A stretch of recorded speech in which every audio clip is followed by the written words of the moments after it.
আমার প্রথম ভালোবাসা। সময়, পরিস্থিতি, পরিবেশ সবকিছু মিলিয়ে আমাদের ভালোবাসার রূপটা ঠিকই বদলায়, কিন্তু ভালোবাসাটা কিন্তু আগের মতোই রয়ে যায়। আচ্ছা ইরা, আম ভর্তা তুমি আমাকে কি বললে একটা নিতে? দুটো আম ভর্তা পে করার মতো টাকা আমার কাছে আছে ইরা। একসাথে খেলে ভালোবাসা বাড়ে, বুঝছো? এই দেখো না, এই গাছটা ড্রয়িং রুমে টেবিলের পাশে রাখলে কেমন লাগবে? এত বড় গাছ কেন? ছোট কিছু নাই, ছোট কিছু দেখো।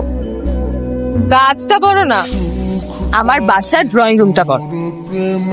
এই ফুলগুলো দেখো, খুব সুন্দর। তোমার বাগানে খুব ভালো মানাবে। আসলেই সুন্দর।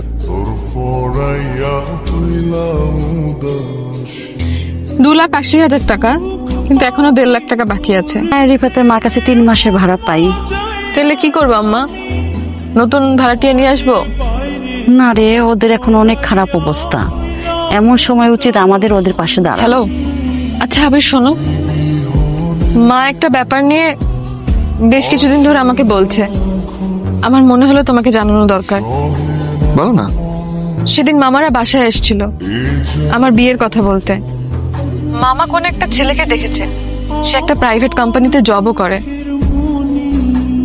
আম্মা আমাকে জিজ্ঞেস করছিল, আমি কিছুই উত্তর দিইনি। তুমি মাকে না করে দাও। না বলে দাও, বললেই হলো। এক কাজ করি, তুমি বাসায় আসো, এরপর আমি আম্মাকে তোমার কথা বলবো। ইরা দেখো, আমি এই মুহূর্তে পারবো না। কেন? যখন সময় হবে আমি তোমাকে জানাবো। তুমি তো আমার আম্মাকে জানো, একবার যখন ওনার মাথায় কিছু ঢুকেছে উনি তখন আমার বিয়ে দিয়েই ছাড়বে। দেখ আবির, আমার মনে হয় ইরা যা বলছে সেটা তোদের দুজনের জন্যই ভালো হবে।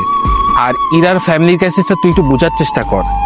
ইরা চাইলে তো তোর জন্য সারা জীবন অপেক্ষা করতে পারবে না। আরে বাবা, ঝামেলা কেন হবে? আমি তো বলতেছি না যে আমি বিয়ে করব না। দেখো, সবারই তো একটা প্ল্যান থাকে, আমারও একটা প্ল্যান আছে। তোমার কি প্ল্যান বলো শুনি। শোনো, আমি যে তোমাকে ভালোবাসি এটা নিয়ে কোনো সন্দেহ তো নাই, তাই না? না, নেই। দেখো, তুমি তো আমার সিচুয়েশনটা জানো। মানে আমি আমার নিজের চলতেই কষ্ট হয়ে যায়, আমি তোমার থেকে ধার করে নিয়ে চলি। এর মধ্যে যদি আমি বিয়ে করি, তুমি বুঝছো কি হবে? আমি তো তোমাকে এগুলা নিয়ে ভাবতে বলছি না, তুমি এখন যা করছো পরও তাই করবে।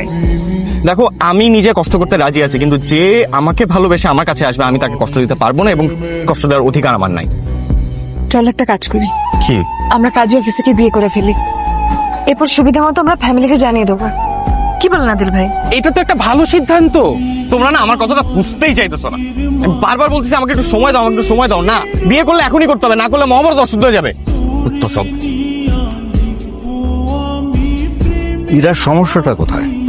বুঝলাম, প্রাইভেট কোম্পানিতে চাকরি করে এমন ছেলে ওর পছন্দ না, সরকারি চাকরি করে এমন ছেলেও ওর পছন্দ না।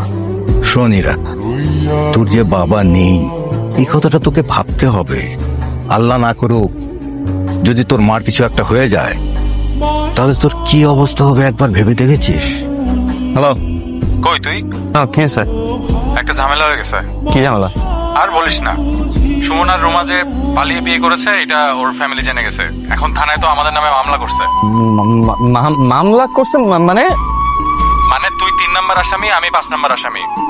এখন কি করব বুঝতে পারতেছি না। ঠিক আছে, ঠিক আছে। শোনো না, আগামী সপ্তাহে একটা খুব সুন্দর ডেট আছে, 5/5/25। এরকম ডেট আর আসবে বলো?